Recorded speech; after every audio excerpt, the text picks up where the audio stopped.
poblaciones, sobre todo de bajos ingresos. En Estados Unidos lo mismo se ha mostrado en las reservaciones indígenas, donde es un sistema un poco más complejo de inseguridad alimentaria, porque están lo que se llaman los food stamps. La gente que no tiene dinero para comprar alimentos se le dan vales de comida, con lo que pueden comprar alimentos de una lista aprobada por el gobierno. Y estos vouchers se les da a la gente una vez por mes. Y la gente lo que hace es va y compra todo, mucha comida, come mucho y después no le alcanza la comida cuando va llegando a fin de mes. Y estas fases cíclicas de comer mucho y después comer menos parece que tienen un factor causal sobre el riesgo de aumento de peso. En los niños se agrava porque los niños van a la escuela y la escuela tiene su propio programa de desayuno y almuerzo escolar, donde el desayuno y el almuerzo es gratis. Entonces estos niños lo que alternan es comer más o menos 70% de las calorías diarias en la escuela, que es constante a lo largo del mes, pero una parte del mes comes más calorías en casa porque hay vouchers de comida y hay más comida. Entonces el niño está todavía más vulnerable y casi todos los estudios son consistentes que las familias que más usan estos vouchers de alimentos, food stamps, porque son de bajos recursos, tienen más obesidad en los niños de la casa que en las otras. Se decía una solución causal muy importante.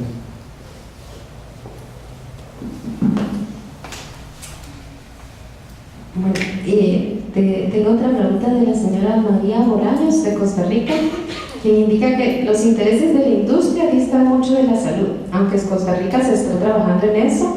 Si usted tiene pues algún comentario sobre cómo se podría abordar esta industria millonaria en pro de la salud.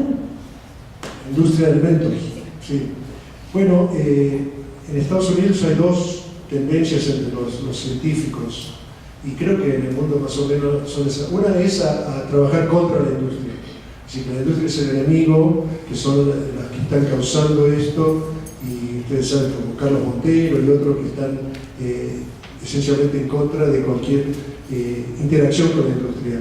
En Estados Unidos Kelly Brownell y hasta cierto punto Barry Popkin, aunque Barry Popkin no tanto, cree que la industria hay que combatirla. Para mí el problema es, yo estoy un poco en el medio porque creo que 85% de los alimentos de Estados Unidos vienen a través de la industria. Y sería ingenuo pensar que podemos cambiar las conductas alimentarias independientemente de la industria. Tal vez cuando todos tengamos nuestra quintita, nuestra huerta en el jardín y nuestras calorías provengan del barrio o del pueblo donde vivimos, sí, pero en el momento inmediato, en los próximos 5, 10 y más años, en muchos países donde ustedes ven el nivel de intervención de los supermercados en la ingesta calórica diaria y demás, creo que hay que trabajar con la industria. Lo cual no quiere decir trabajar, negociar y comprometer con la industria. Creo que tenemos que tener nuestra evidencia y demandar cambios en la cadena alimentaria de acuerdo a la evidencia que tenemos. También tenemos que demandar que la industria pague por evaluar el impacto de sus propios productos. Y eso es algo que ya tenemos la historia con el tabaco, es decir, si hay una posibilidad de riesgo de que el tabaco produzca cáncer de pulmón, como empezó en los años 50, y hay que hacer estudios que cuestan dinero para ver si esto es cierto, la industria del tabaco tiene que contribuir. Al mismo tiempo, si hay preocupación de que ciertos productos pueden tener un efecto no deseado en la salud, el fabricante de esos productos tiene que contribuir a investigar y sacar la evidencia de si esto es cierto. Y si creen que su producto está bien, no tienen nada que temer. Y si no quieren pagar, entonces tienen que remover este producto sospechado del mercado. Aunque no haya evidencia, no creo que nosotros, los que pagamos impuestos en Estados Unidos, a través del Instituto de Salud de Estados Unidos, tengamos que financiar la investigación para ver si un producto de una industria privada es bueno o no. Hay cosas que podemos cofinanciar y hay cosas que son más genéricas, se lo puede saber, por ejemplo, si el sodio es bueno o malo. Bueno, No hay una fábrica que es exclusiva de sodio, pero en muchos casos se trata de productos que sí la industria de alimentos tiene que contribuir. Para mí es importante porque cada vez es más difícil financiar la investigación que va a dar la evidencia para fundamentar intervenciones exitosas, y no podemos dejar que la industria siga haciendo sus ganancias sin tener un compromiso económico en esto también. Esta es mi opinión, ¿no? Y creo que hay cabida para otras opiniones. Gracias, profesor. Mi nombre es Frida Sandoval y tengo una pregunta. Aunque sabemos que entender la obesidad infantil es tratar de entender un sistema muy complejo en donde interactúan muchos factores. Ustedes que realizan metaanálisis a nivel mundial han encontrado, especialmente por ejemplo acá en Guatemala, donde bien sabemos que 1 de cada 2 niños padece de desnutrición crónica, algún factor genético per se de algún pueblo asociado a la leptina que pueda regularizar, tal vez en otro lugar con características similares, que haya más tendencia a la obesidad, más el impacto que se tiene del bajo peso al nacer, más todo este componente de determinantes y multifactorial que conlleva a una obesidad en el escolar y luego en la adolescencia y, por qué no decir, que redunda ya en la vida adulta. Gracias, profesor. Bueno, es una muy buena pregunta. Yo lo voy a tomar genéricamente, no específicamente leptina, porque en leptina no creo que haya evidencia que sea de mucha relevancia a nivel de la epidemia global. Sí hay para casos puntuales. Pero la parte de tu pregunta que me parece importante es ¿cuál es el rol de la genética en la epidemia mundial de obesidad? Porque yo creo que yo repetí hace años, ya no lo repito más, ya, esto no es genética, porque afecta a millones de gente, que mutamos todo de golpe. Bueno, es sentido común, ¿no? Uno dice, no puede ser genético porque es una epidemia que abarca millones de gente en todo el mundo, que somos fenotípicamente tan diversos, ¿cuál es el gen que mutó? Y yo creo que eso es el enfoque equivocado para hablar de genética en esta epidemia, porque no se trata de genes que mutaron y causaron la obesidad, sino de los más de 300 genes identificados, y tal vez muchos todavía no identificados, que tienen que ver con el balance energético, o sea, desde el apetito hasta la regulación de la síntesis de tejido adiposo. Hay cientos de genes que existen, mutados o no mutados existen, y están en diversos niveles de actividad de acuerdo a la necesidad del medio ambiente. Entonces lo que ocurre es que si creemos, como yo creo, que ha habido un cambio bastante rápido, digamos, 2 décadas, por ponerle una cifra, 2 o 3 décadas, en el medio ambiente, en lo que sea estilo de vida, energía gastada en el trabajo, alimentos disponibles, fuentes de calorías, etc., estos genes en distintas poblaciones han debido adaptarse a esta nueva realidad. Y si lo han hecho aumentando su diversidad. O sea, no los 300 genes se han adaptado de la misma manera. En ciertas poblaciones se han adaptado de una forma muy eficaz tal vez, en otras menos, en otros algunos genes no han respondido porque tienen un nivel, digamos, de nivel gatillo donde se responde que es diferente a otros. Y lo que ha surgido entonces es una diversidad fenotípica dentro de esta población mundial de 2 billones de personas que sufren exceso de peso. No tenemos los recursos, imagínense que los países no tienen encuesta con peso y estatura, no tenemos los recursos para ver genotipos más asociados con esto, todavía estamos lejos, pero sí hay estudios puntuales. José Ordovas es uno que ha hecho muchos estudios de esto en la Universidad de Taft, y algunos estudios son fascinantes. José Ordovas y su grupo han hecho uno de los pocos estudios donde su principal interés no es qué gen afecta algo de la obesidad, sino qué gen consistentemente afecta lo mismo a través de poblaciones. Y él agarró cohortes muy diversas, una cohorte en Puerto Rico, otra cohorte en África, otra cohorte en Boston, el estudio Framingham, cohorte de anglos, de africanos, de mezcla, y encontró que en todas hay un grupo de genes que determinan la respuesta al porcentaje de grasa en la dieta. y en todo determina la respuesta en el mismo sentido. Cuando este gen está mutado, la respuesta a la grasa es acumulación de grasa corporal. Dentro de cada población, o sea, tú tomas los africanos, miras el gen, el que lo tiene mutado responde más, con más ganancia de peso al porcentaje de grasa en la dieta que el que no lo tiene. En Boston, igual, la proporción es diferente, en el sentido de que el índice de masa corporal, la respuesta, pero es en el mismo sentido. Entonces yo creo que con más datos y más poblaciones así de suficiente tamaño que uno pueda analizar esto, vamos a encontrar que una buena parte de la respuesta fenotípica de la epidemia global de obesidad son genes que han respondido a esto.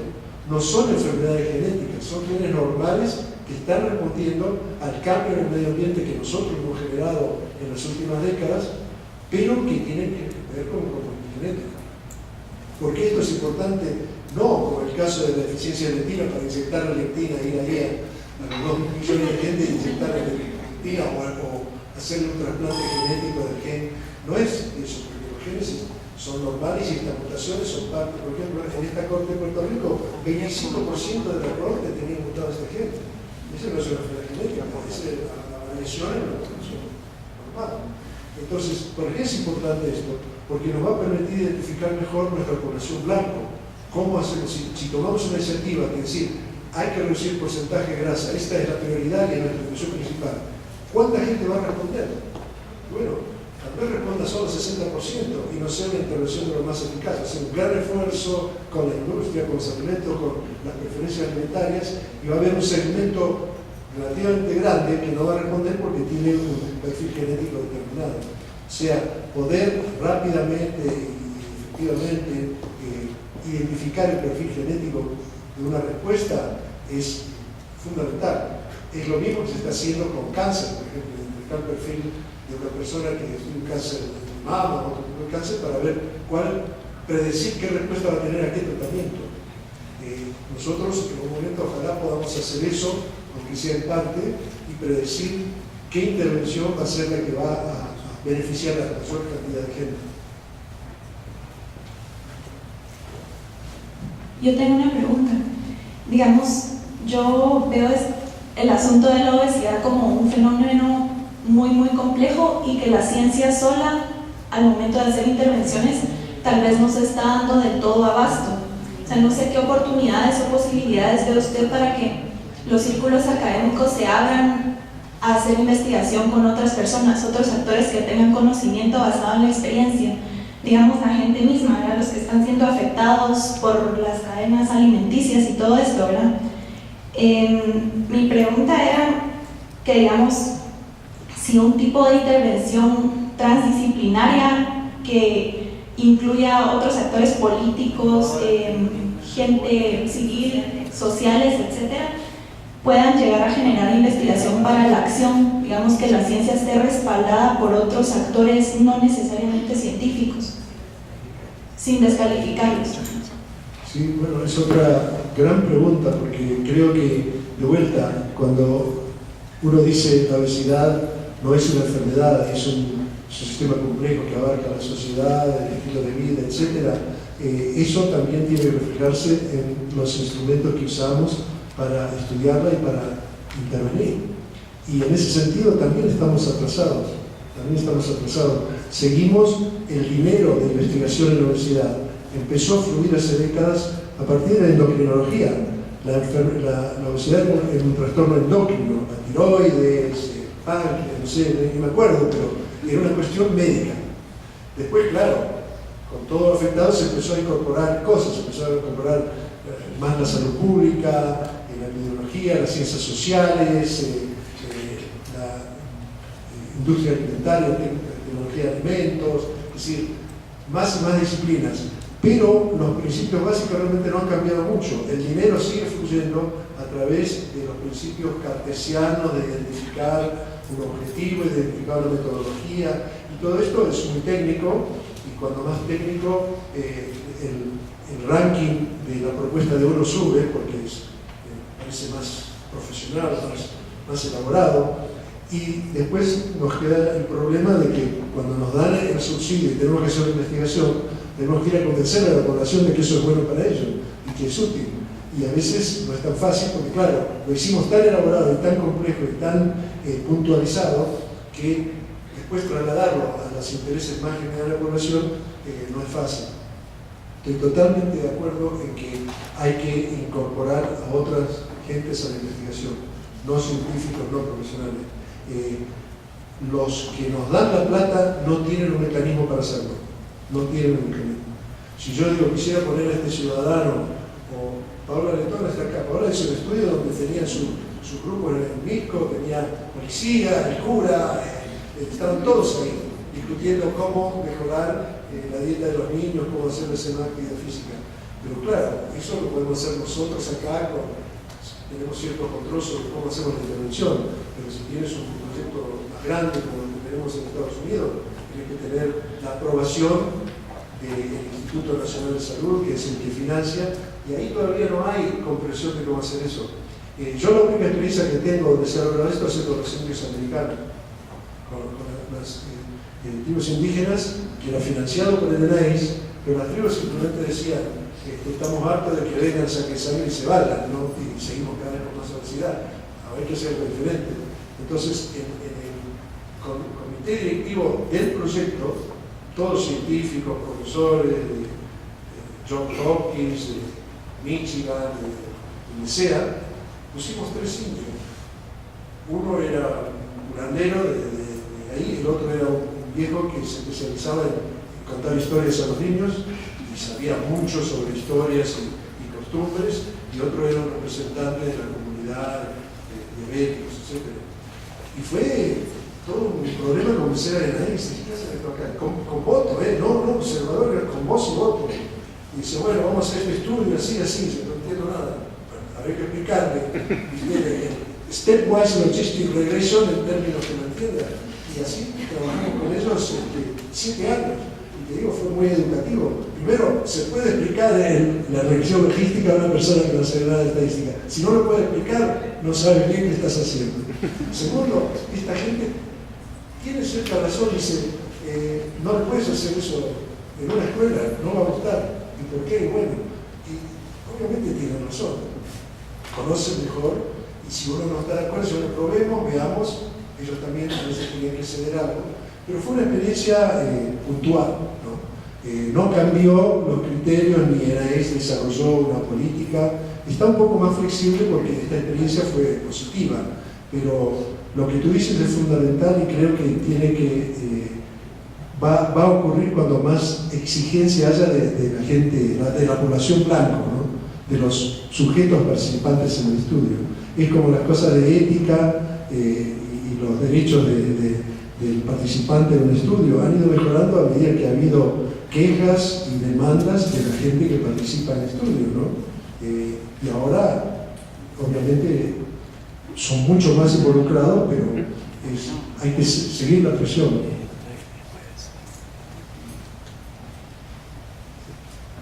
Última pregunta. Hola,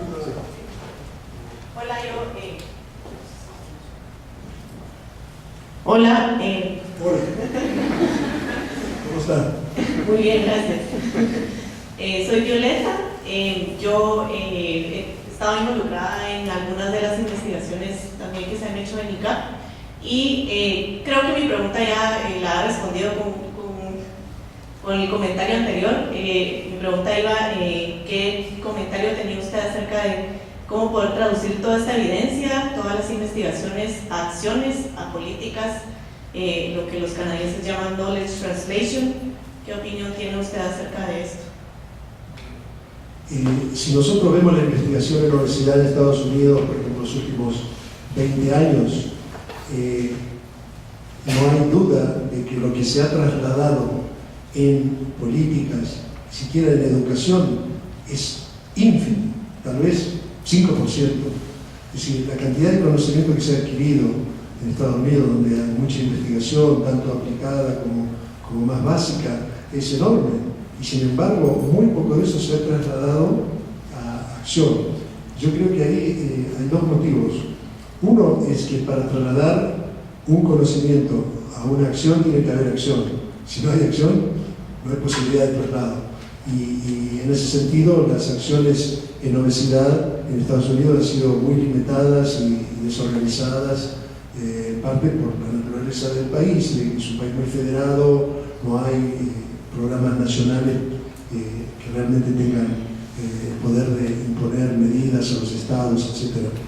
El otro es que las tendencias políticas, la organización política, no necesariamente sigue a la evidencia, y a veces las decisiones políticas vienen por otro camino. Justamente hace un rato estábamos hablando en Estados Unidos,